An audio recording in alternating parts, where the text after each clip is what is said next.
Hello friends, good evening. কেমন আছো তোমরা সবাই? আশা করছি ভালো আছো। আমি তো দারুণ আছি। এখন বাজে সন্ধ্যে 6:30। আর আজকে আমার কাছে মামুনি আবদার করেছে মামুনিকে চাউমিন করে খাওয়াতে হবে। আর বাবা যেহেতু চাউমিন ভালোবাসে না, তাই মামুনি এদিকে বাবার জন্য সবজি কাটছিল।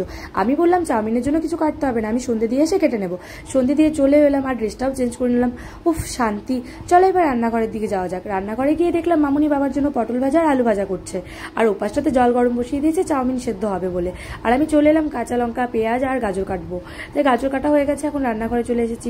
সত্যি বলছি, আমার বড়মশাই বাড়িতে থাকলে না আমাদের কাউকে এসব কিছু করতে হয় না, ও একা হাতে সবকিছু করে নেয় আর দুর্দান্ত রান্নাও করে। আর আমি রান্না করতে করতে মামুনিকে জিজ্ঞেস করছিলাম যে আমি কি চাউমিন করবো, ডিম চাউমিন না চিকেন চাউমিন। মামুনি বললো ডিম করতে হবে না, গরমের মধ্যে খেতে ইচ্ছে করছে না, ডিমের আস্তে গন্ধ ছাড়ছে। আমি বললাম তাহলে চিকেন বের করে দাও, চিকেন চাউমিন করে নিই। মামুনি বললো বাবা চিকেন করবে? চিকেন তো ফ্রিজে রাখা আছে, শক্ত হয়ে আছে, তুমি এক কাজ করো ভেজ চাউমিনই করে নাও। আর সন্তু যেহেতু বাড়িতে নেই, আমরা এমনি চাউমিনই খেয়ে নেবো। আর সেটা শুনে আমি খুব হাসছিলাম। আর এদিকে আমি রান্না করতে করতে ঘেমেও গেছি। উফ। তারপরে আমার মধ্যে একটু শেপ জেগে উঠলো, তাই আমি একটু ছুরিটা দিয়ে চাউমিন করার চেষ্টা করলাম। আর এদিকে চেষ্টা করতে করতে চাউমিন হয়েও গেছে।